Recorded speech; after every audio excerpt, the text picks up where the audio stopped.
Here are the horoscopes for the week of the 27th of October to the 2nd of November 2014. We begin the week with Mercury turning direct in Libra. So this is a story that takes us back to mid-September. Mercury retrograde isn't supposed to be some annoying thing that gets in the way of our lives. It's actually ourselves going inwards and monitoring our thoughts and feelings. What thought forms are we attaching to, drawing in from, and making into our reality? So have a look at whether you're thinking and whether your emotions have changed since mid-September. What's the journey that you've been on? And as this retrograde has been largely in Libra, have you managed to find inner balance between polarities? That could be masculine, feminine, could be optimistic, pessimistic, it could be physical and spiritual, or it could be in your relationships as they're presented to you from the outside, your relationships with other people.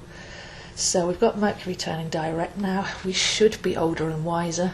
We should have that awareness of our thoughts and our words not serving us, and have had a chance to recalibrate and clean all of that up.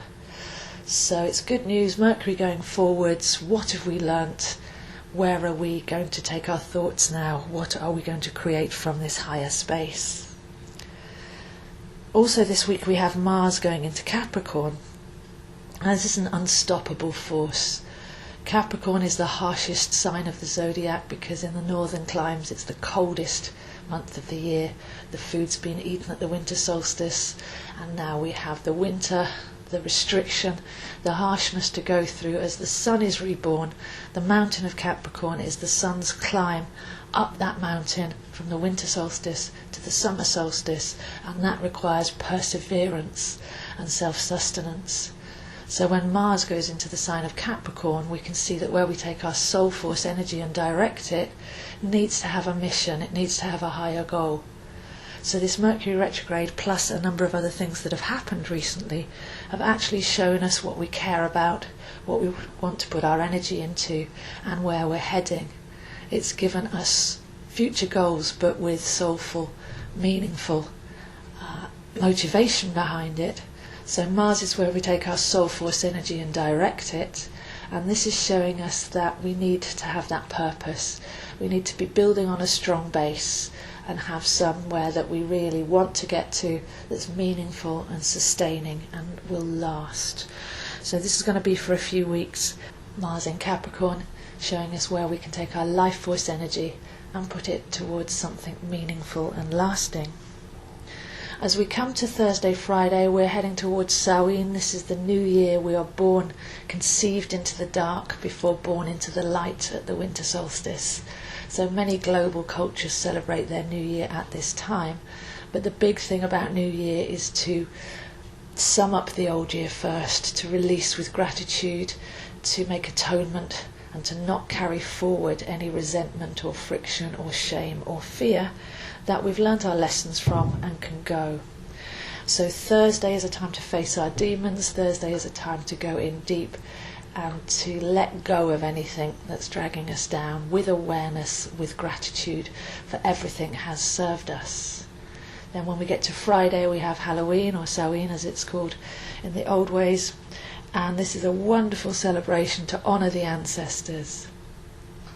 The reason for this is that the part of the Milky Way that's between Scorpio and Sagittarius is where it was said that the souls used to leave. It was the soul's path, the swan flight, back up to the galactic centre and the source of all things. So this was a time to actually honour anybody that made that journey in the last year, and to reconnect with where we come from, through the ancestors, through the blood, and the fact that who we are now is a sum of all of that. So there's great honour, there's great reverence, and there's deep thinking required to celebrate this Halloween festival, which isn't all about ghosts and ghouls walking the land, although there are some cultural relevances to that, and I've made a whole page on my website so you can go in and have a look at the origins of Halloween. But it's a very beautiful and gentle and honourable festival, and it's a time to go into this darkest month and to reconnect with where we came from, and to fortify that cord with honour and respect. So whatever you're doing on the 31st into Saturday the 1st, Sunday the 2nd, just remember the people that have gone before you. Remember what you're here to do. There's a soul purpose with the Halloween festival. I'm here, I'm the result of everything that's gone before. So what am I here to add to? What's my unique tone that I can actually step forwards with? And this goes really well with Mars in Capricorn, because we're putting our energy now into something that's meaningful and lasting, that has deep roots but can reach high as a result. So a really wonderful week. Everything is unfolding as it should, and see if you can honour that Halloween festival with the most integrity rather than adding to the fantasy and the shenanigans that you'll see going on around you. So those are the horoscopes for this week, and I'll see you next week. I'm available for personal readings over Skype, so please do contact me if you'd like to have a look at where these stellar energies are manifesting in your life and how you can harness them for best effect. And as you know, I also have a number of online course modules ready, and these can be done separately or as a whole. So there's a full astrology course unfolding, but there's also separate modules, and the main one for this month is Astrology and Tarot, because at this time it's said that the veils between the worlds are thin, and divination is one of those skills that we can really tune into. So divination being divine communication, our link where we get that higher inspiration from, this is a perfect time to learn tarot and intuitive astrology. So my course puts the two of those together. It can be for complete beginners to get a good start, or it can be for tarot readers that want to learn about the astrology of the tarot, or astrologers that want to add tarot to their readings to bring them to full life and colour.